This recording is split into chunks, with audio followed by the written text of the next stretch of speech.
am your host, Louisa Anderson, and together with my amazing co host, Kristen, we explore the unconventional paths that people take to create fulfilling lives. We dive into the stories of resilience, growth, and transformation, uncovering the lessons learned along the way.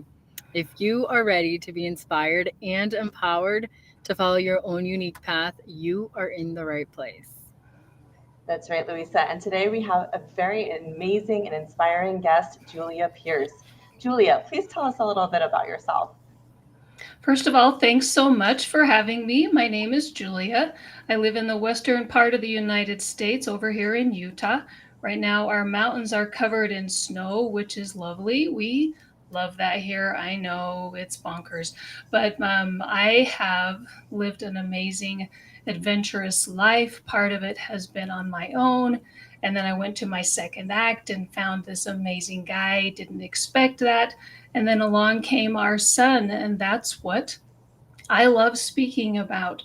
But the other part of me is I love running those mountains. I love sitting in a really comfy chair covered in a blanket, reading books. I have stacks of them all over my house. I love eating chocolate. I happen to have a year's supply of my favorite chocolate. And I love doing this, speaking about my favorite topics, which include my son, which we're going to get into. That's me. Wonderful. Thank you so much for sharing that. And snow. I mean, it seems like the time of the year for that. I am in Texas and it's 46 degrees out and I'm wearing a parka. So I totally more power to you.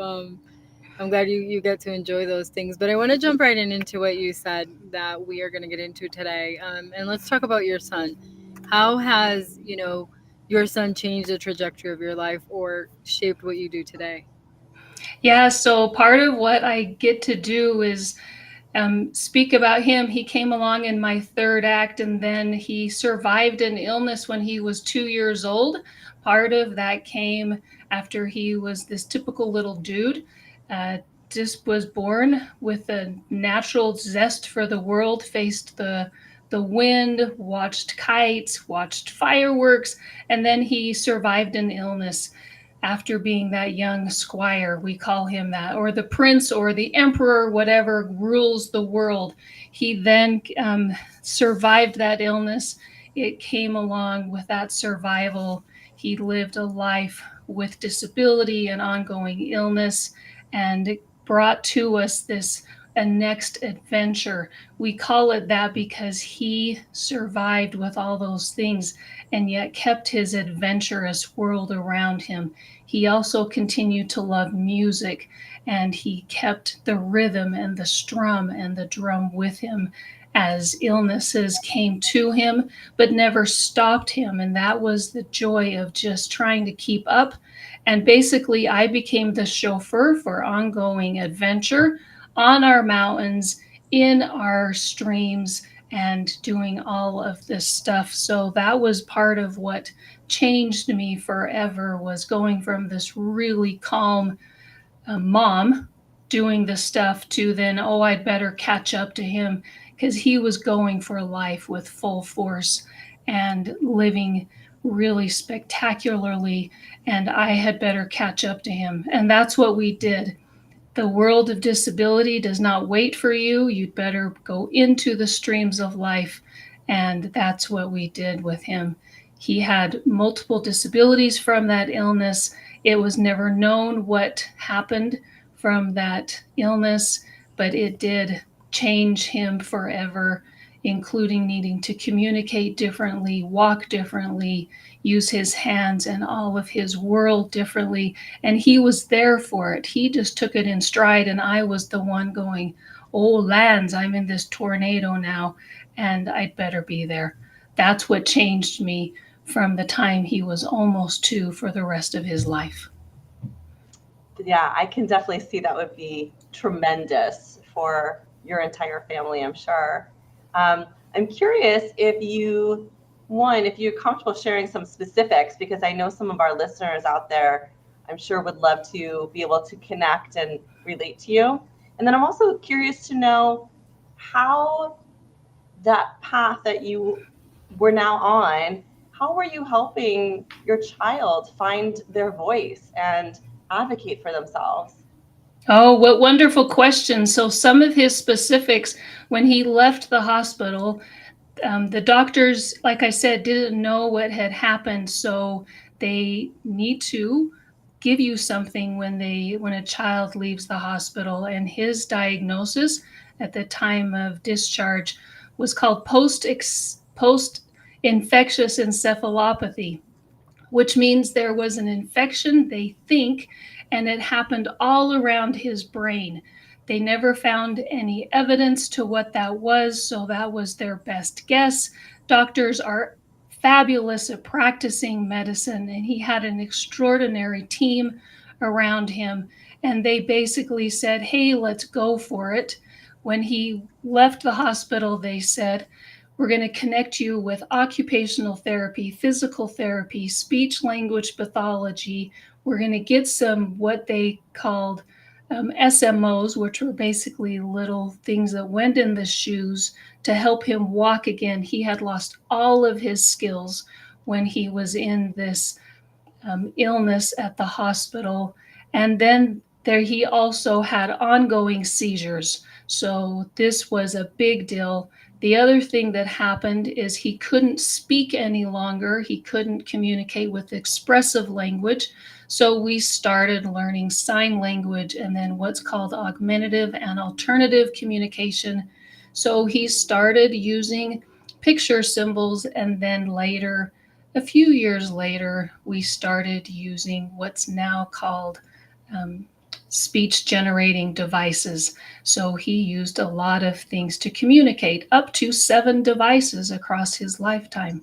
So there's a lot of things that he used, not from the time he was 2, but over the next few years as life came to us. And again, I was the one swirling around going, oh, I got to land all of this together. And he was having a grand time because he was up for the adventure and saying, Mom, you got to do this. Where are you? Let's get going. That was a little bit more of his whirlwind. And he was a joyful, adventurous guy. Again, we live around the mountains. So he also did therapy in a clinic and therapy on a mountain, which is called skiing in Utah. You go skiing. That's what we did as well. I love that. That's truly amazing. I love that you continue to incorporate, therapy in the sense of being outdoors and the using skiing as a part of therapy, because I think sometimes we forget that the really simple things in life can be so therapeutic to our existence. Thank you so much for sharing that. I wonder how, because we keep coming back to, how you're at the center of all this. You're having to put all of these new pieces together. And as a mother, Kristen and I are both mothers. I understand how overwhelming that is. And that is without a disability. As a mother of a child with a disability, how was that experience for you on a personal level? Besides, I'm sure, the absolute whirlwind that it was like, how did it feel like? How did it impact you on a personal level? In the beginning, when he first became ill, so those seizures started suddenly and traumatically for him. They were trying to stop, they being the doctors, were trying to stop those seizures from being constant to occasionally to in clusters, and seizures happening in clusters are still a really big deal. So it was ongoing and fast. So it was like this ongoing occurrence. And then it became, oh, I better get going. So there were moments of overwhelm. There were moments of, you got to be kidding me. There was moments of hilarity because he was still learning how to walk again. And he found it almost hilarious because he would be walking straight and then to the this way and then straight.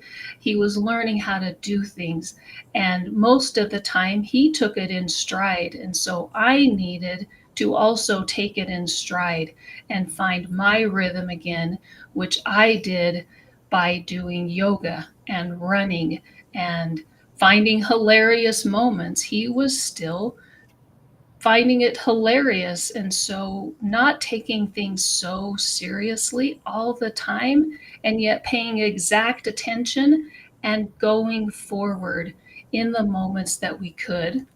It was also listening to our music still. We still hummed and drummed and played music really loud in our house and danced.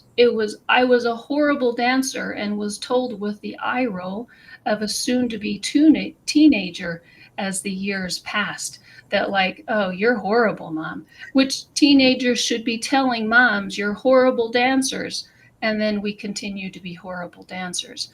And so it was all of the feelings and keep going. There's a book called Feel the Fear and Do It Anyways. So we did. You know, what comes up for me when I hear you say that is just immense bravery and courage, knowing that the situation you're in, what you're going through in life is so difficult, and still, like you said, enjoying the small moments, still laughing, still being able to rise up and get out of that fear and uh, sadness that you may have in that moment. It's just amazing. I'm also wondering how community has helped you in this journey. So you talked a lot about with just your immediate family being able to go skiing, music, and dancing. How about the larger community for you, and how important was that?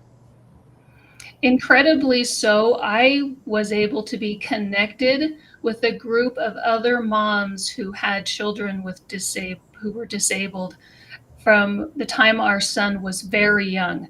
So, probably when he was 4 years old, I was connected to this group of moms. Their children were older and they had been there and done that. And yet we were still trying to trudge through systems, educational, other systems of human services. And we sat together and they said, "You're with us now." And I said, "Oh, I am forever with you. In fact, I know them still. And it's been 30 plus years. We connect and have soup, and then we go get bread. And of course, there's always a brownie involved because we're just going to chat until everything is cold, including the hot chocolate. But that's what our community is. We also have an amazing extended family who adored and adore our son. I say both tenses. And so it's this powerful group of there's no way to do this alone. The medical community around our son, he pulled the best to him and didn't withstand anyone who couldn't be there to pull out the best within themselves either. He was, it wasn't uncommon for him to walk away from people if they couldn't be there for him. And I was like, well, there you go.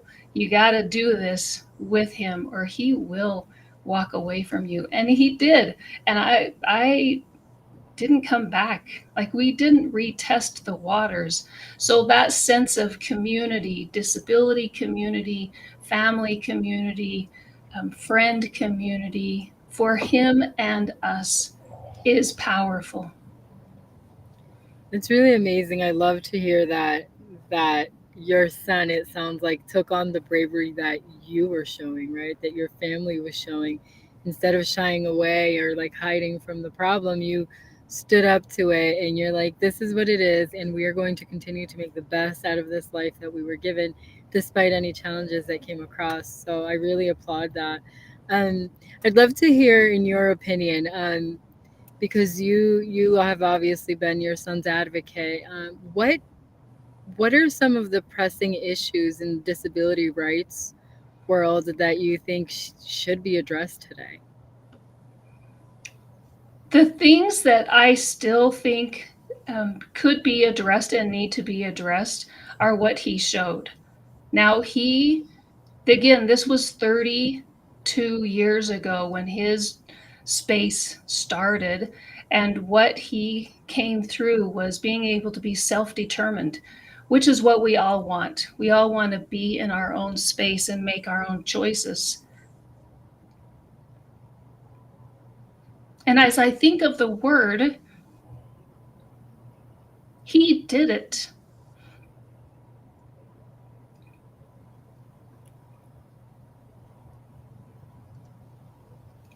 In two ways.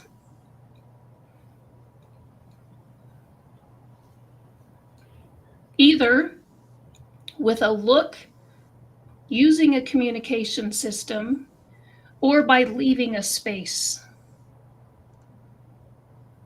And by making the choice throughout his lifetime, even when he was a tiny tot.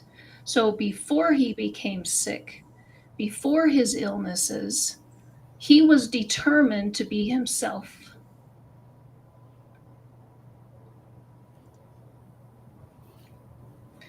The other space for the disability community that he showed the power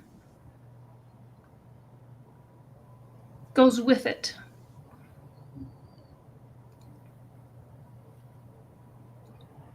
And that's for self-advocacy.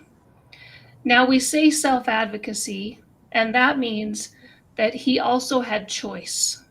Throughout his lifetime, even when he was in the hospital the first time, people stood around his crib and didn't know if he was going to survive the illness. And yet the next day, he climbed out of the crib and was like, well, here I am. Who are we going to follow? And it was him forevermore, which self-advocacy, even when we don't know what is going to happen next, we follow the leader, which the leader is the person. And when we think about it, when I think about it, I'm going to follow that person. We follow Dallin from that moment that he climbed out of the crib and we got the IV pole and said, what are we doing? We have no idea. The doctors came down and they said, so I guess we're going to start again, because they had a plan and then they had a new plan. So those are the two things: self-determination and self-advocacy. And then we go. Oh, and by the way, get out of the way. Like, we just got out of the way. That's it. So amidst all of this that was going on for you, how did you make time for yourself in all this? Right? Because I mean, I have two children, Louisa does as well, and it's difficult enough having a child without any disabilities to put yourself first on occasion. And how were you able to do that in your experience? I think when I became connected to other people, to other moms, to other dads, to other folk in the disability community, I had two quotes that I found that stuck to me, and then a third thing that came to my soul. And the first one is from Mark Twain, of all people. I don't know how this happened, but it said, go back to doing what you did when you thought you knew what you were doing. I know, I'll say it again. Go back to doing what you did when you thought you knew what you were doing. And when I was young, I loved to run. And I mentioned that I ran. I run mountains. I run trails. I also now plod because I am older. I don't do the same things. But I went back to doing what I did. And I ran. And it was sometimes a half a block. And it was then to the next pole. And then I started doing longer races. But I made the time when he was in preschool for 3 hours. And then I made 20 minutes of time. And then I started doing yoga for 20 minutes. And I took a breath when I was waiting for the bus. He went to special education preschool. And then he received ongoing services. And I made 10 minutes of time. And I found that when I stood still, I could do the next quote, which is from Arthur Ashe. And it's, start where you are.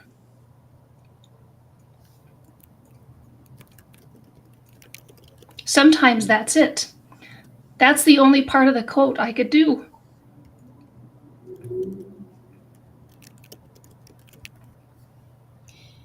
Thank you so much for sharing that. Honestly, your story is so inspiring, and I know that, the journey as you're going through it is never as easy as it is to talk about once you have been and gone through. I appreciate your vulnerability with us today because I think this is going to help people. Um, and that brings me to my next question that I have for you is how, amongst everything that you went through with your son and with your family, and just even how I know how hard it can be to find that time to step away, especially when you first begin to do it. How did you find the inspiration to do what you do today, to be an advocate? Besides, besides, not just for your son, because by advocating for your son, you're advocating for the whole disability community. What inspired you to be able to be like, yes, I did this amazing thing. You raised your son to be, who he is, to self advocate. How do you then say, on top of that, I'm going to go and help people too? Interestingly, there's not much choice. Once you get going into this realm, there's this other space of, oh, now you're hooked. Oh, by the way, there is this been there, done that. Now go and do something about it. And our son is a powerful force. We say, oh, the force is strong in this one. He never tolerated keeping it for himself. He was this powerful force and still is. And I say this because he did pass away. You have heard me use past tense. So he did pass away from his disabilities and his illnesses. He is a strong force. We say this like he's a Jedi. The force is strong in this one. So part of it is when you have been in a realm of, oh crikey, this was helpful to us. How dare you hold on to it?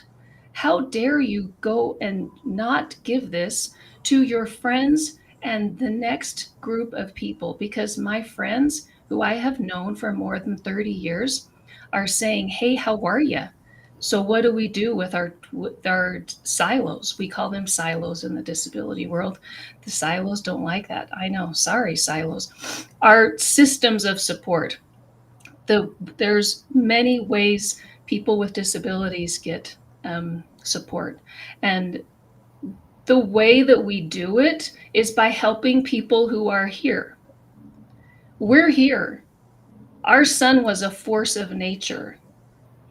The whirlwind exists, and that's what we do, even when it boggles our mind that we're still in this realm. That's what it is. We have a question, my husband and I have a question that says, so what are we going to do? So what are we going to do? Do you take it and bottle it up, cap the genie of what we have lived with? No, no, you don't get to do that. It's like if you've had a 3-year-old and you have lived through the 3-year-old of joyfulness, and oh my gosh, you want to go down the slide. It's 46 degrees outside in Texas. You're going to go down the slide. You're going to do it. And you're like, oh, I got to tell another mom how you're going to go down the slide. Put your parka on. I love that. That's what we do. That's so inspiring to hear your courage. And I love how you phrase it, like it's not a choice. This was part of your life and this is your message now. And as we start to wind down here, Julia, I've got one last question for you. Curious to know what advice you would give to other parents who have children with disabilities that are struggling to make it work, to understand, and to have the courage that you had.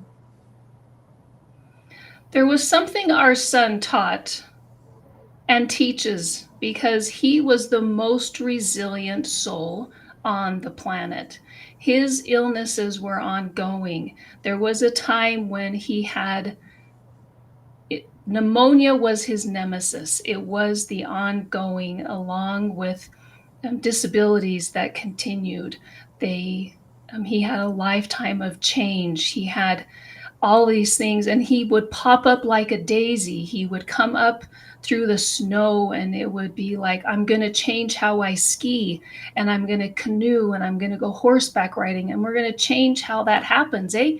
And so we did. And his resilience created joy. And that is not how we think about resilience. We think about it giving us bruises and battle wounds and causing us tumult. And yet he taught that resilience and joy can be together. I can smile as I hold a handkerchief in my hand. And he's the one who gave that. So my remembrance for others is we can do both.